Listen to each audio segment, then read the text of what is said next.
राम दोस्तों, स्वागत है हमारे चैनल समृद्धि में। दोस्तों, आज मैं होली के बारे में आप लोग से बात करूंगी कि होली के दिन कौन कौन से ऐसे महत्वपूर्ण कार्य हैं जो आप लोग करने चाहिए। काफ़ी हमारी बहनें पूछी हैं कि उस दिन बाल धुलें, कैसे धुलें, वो तो त्यौहार है, फिर उसके पहले पूर्णिमा है। तो काफ़ी लोगों में लेकर के सम्मत जलने को यानी होलिका दहन को भी लेकर के लोगों में काफ़ी संशय है। तो इस सारी बातों का जवाब मैं आप लोग को इस वीडियो में दूंगी, इसलिए वीडियो को बिल्कुल स्किप मत कीजिएगा, क्योंकि कोई भी त्यौहार साल में एक बार आता है और उसमें कोई ऐसी छोटी मोटी गलती ना करें जिससे आपका पूरा साल प्रभावित हो। तो चलिए वीडियो को आगे बढ़ाते हैं। उससे पहले आप सभी को होली की बहुत बहुत शुभकामना।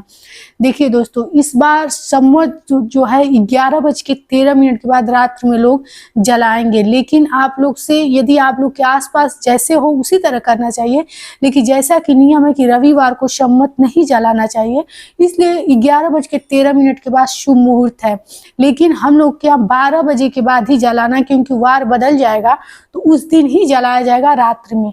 तो ऐसे में पहले तो होता था जैसे यही तिथि पहले रहती तो आप लोग को सम्मत जैसे सम्मत के पहले खाना वगैरह खा लेना चाहिए, लेकिन अब तो 11 बजे रात तक कौन भूखे रहेगा। सभी लोग के घर सारे काम हो ही गए रहते हैं, तो इस बार इसमें डरने की ज़रूरत नहीं है। और जैसा कि मैंने एक वीडियो में और आप लोग को बताया था कि घर की सुख समृद्धि बनाए रखने के लिए घर से दुख दरिद्रता या किसी के द्वारा जादू टोना टोटका किया कराया है तो आप लोग जो शरीर से निकाले हुए उपटन होंगे और घर से अपने 5 उपले अवश्य भेजिएगा।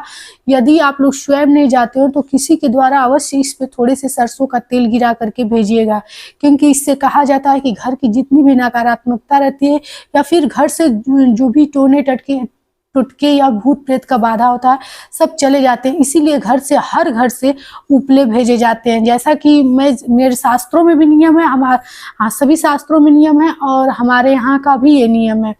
तो ये कार्य आप लोग कर लीजिएगा। दूसरी चीज़ की लोगों में ये है कि 25 को मनाएं या फिर सोमवार को या फिर मंगलवार को मनाएं। तो देखिए 25 तारीख को काशी में मनाया जाएगा। काशी का हमेशा एक स्पेशल दिन होता है, तो काशी में मनाया जाएगा 25 तारीख को होली। आप अपने यहाँ देख लीजिएगा, यदि 25 को भी मनाया जाए तो 25 को ही आप मनाइएगा, क्योंकि सबसे बड़ा होता है अपने यहाँ का रीति रिवाज, उससे बड़ा कुछ नहीं होता है। तो आप लोग सोमवार को भी मना सकते हैं। और जैसा कि आप लोगों ने पूछा है कि जैसे पूर्णिमा है तो क्या करें या फिर त्यौहार है तो सुहागिन महिलाएं कैसे बाल धुलें, तो देखिए जब कोई त्यौहार पड़ जाता है तो वार घट जाता है। तो ऐसे मान लीजिए आप लोग रंग अबीर लगाएंगी, गुलाल लगाएंगी, तो ये अच्छा तो है नहीं, उसी तरह सिर में पड़ा तो रहेगा नहीं। तो आप लोग बिना संशय किए हुए, क्योंकि मैं आप लोग को कोई चीज़ पंचांग से देख करके या फिर स्पष्ट करके ही आप लोग को जानकारी देती हूँ, तो आप लोग कोई संशय न रखिए। बहुत सारे ऐसे त्यौहार होते हैं जिन पे बाल धुलना कोई कष्टकारी नहीं होता है, तो आप लोग बाल धुल सकती हैं। दूसरी चीज़ आप लोग को मैं बताई हूँ कि आप सबसे पहले जो चीज़ बनाएं घर में वो चीज़ अपने लड्डू गोपाल को, शालिग्राम को या फिर अपने मंदिर में भी अर्पित कर सकती हैं।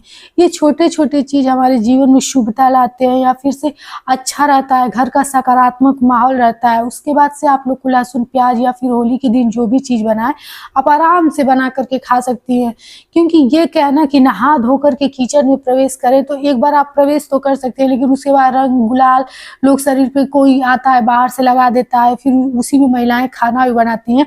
तो इस सब लेकर के चीज़ों को आप लोग अपना त्यौहार मत खराब कीजिएगा कि रंग लगाए या फिर से कैसे खाना बनाए।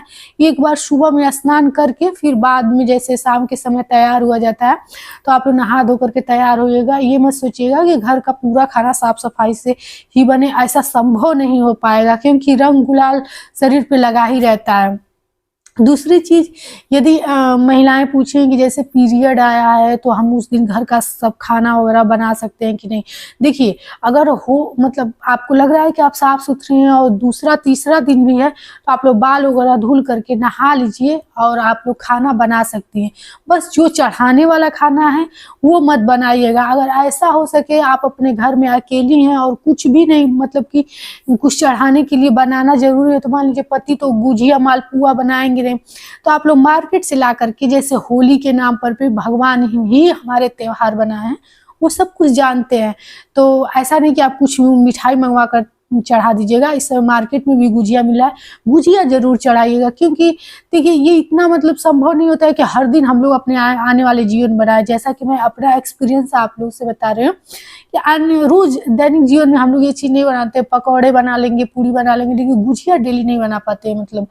तो लगभग कभी कभी तो ऐसा होता है कि साल में एक ही बार गुजिया हम लोग बनाते ही हैं, या फिर कोई कहीं ट्रैवल करने जाता है तो बनाते हैं। तो आप लोग आज के दिन अपने घर के मंदिर में गुजिया अवश्य चढ़ाइएगा। और जैसा कि होली के दिन है, तो होली में आप लोग जानते हैं मालपुए बहुत फेमस होते हैं।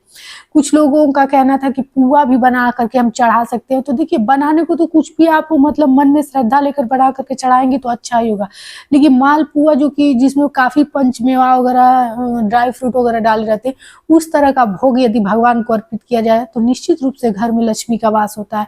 तो ये कार्य अवश्य कीजिएगा। सबसे पहले जब होली के दिन चूल्हा चढ़ाइएगा तो मालपुआ निकाल करके भगवान को अर्पित कर दीजिएगा अपने घर के मंदिर में, चाहे लड्डू गोपाल हो, सालिग्राम हो, चाहे नहीं। इसके बाद से जब आप लोग सारे खाना वगैरह बना लीजिएगा तो नहा धो करके तैयार हो जाइएगा।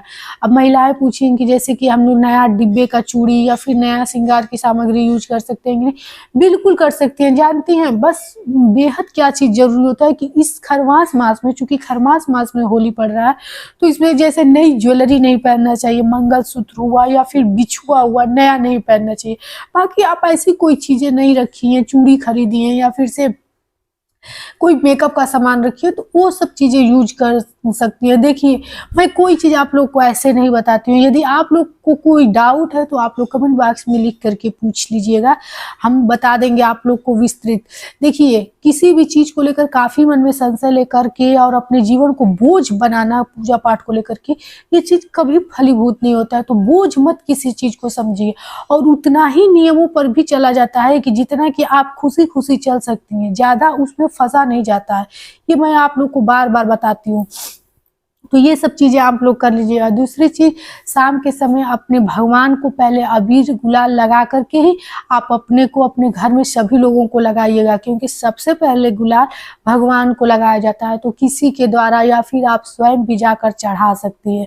और एक चीज और बताऊंगी कि लोग मतलब कि त्योहारों में आने जाने में लोग मंदिर में दिया जलाने में देर कर देते हैं।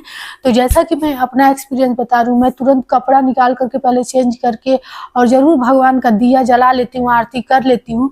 तो यदि आप लोगों से इतना सारा संभव ना हो कि आरती कर पाए, पूजा कर पाए, तो ये ना कीजिएगा, लेकिन दीपक अवश्य जला दीजिएगा, या किसी छोटे बच्चे से ही प्रदोष काल में शाम के समय दीपक अवश्य जलवा दीजिएगा, क्योंकि मेन त्योहार का दिन है और उसी दिन अपने खाली मंदिर को छोड़ना बहुत ज्यादा मतलब खराब होता है। तो यदि आप अपने घर पे अकेली भी हैं तो पति से ही सही, लेकिन एक दीपक आप मुख्य द्वार पे और एक मंदिर में अवश्य जलवा दीजिएगा, खाली मत छोड़िएगा।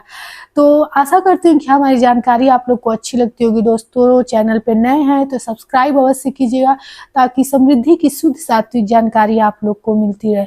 फिर मिलेंगे एक ऐसी नई जानकारी के साथ, तब तक आप लोग को जय श्री राम।